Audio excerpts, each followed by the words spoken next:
বন্ধুরা ভাবুন তো যদি আইপিএল 2026-এ সঞ্জু স্যামসন হঠাৎ কলকাতা নাইট রাইডার্সের জার্সি গায়ে মাঠে নামেন। না, এটা স্বপ্ন না, এমনই জল্পনা চলছে এখন ক্রিকেট দুনিয়ায়। আর যদি সত্যি হয় তাহলে কেকেআরের ভাগ্যই বদলে যেতে পারে। তবে সঞ্জুকে নিতে গেলে কেকেআরকে বড় একটা সিদ্ধান্ত নিতে হবে। ভেঙ্কটেশ আইয়ারকে হয়তো ছেড়ে দিতে হবে, কারণ তিনি পারফর্ম করেননি, অথচ বেতন নিচ্ছেন 23.75 কোটি টাকা।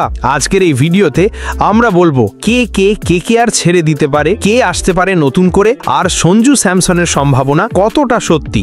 আমার তো কিছুই আজকের ভিডিওতে দেখব। তবে তার আগে অবশ্যই কলকাতা নাইট রাইডার্সের ফ্যান হয়ে থাকলে ভিডিওটিতে লাইক দিয়ে কমেন্টে আমি কেকেআর লিখে দেবেন। 2025 সালের আইপিএলে কেকেআর খুব একটা ভালো খেলতে পারেনি, তারা পয়েন্ট টেবিলে ছিল অষ্টম। এই ফলাফলের পর অনেকেই বলছেন দলে বড় রদবদল দরকার। প্রথম নাম যেটা আলোচনায় এসেছে সেটা ভেঙ্কটেশ আইয়ার। তিনি 23.75 কোটি টাকায় দলে ছিলেন, কিন্তু গত মরশুমে তিনি মাত্র 142 রান করেছেন 11 ম্যাচে।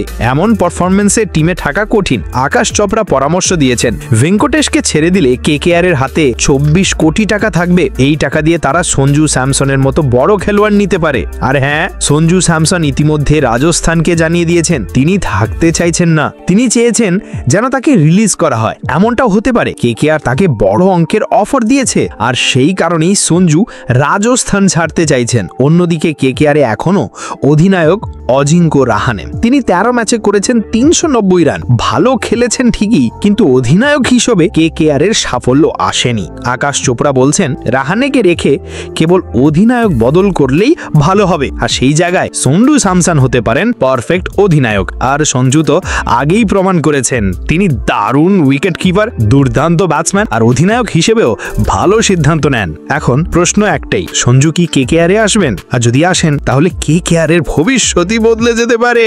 তোমার মতে কেকেআরের নতুন অধিনায়ক কে হওয়া উচিত, রাহানে না স্যামসন? আর ভেঙ্কটেশ আইয়ারকে কি ছেড়ে দেওয়া উচিত? কমেন্টে তোমার মতামত জানাও। ভিডিও ভালো লাগলে একটা লাইক দিও, আর এমন সব আপডেট পেতে সাবস্ক্রাইব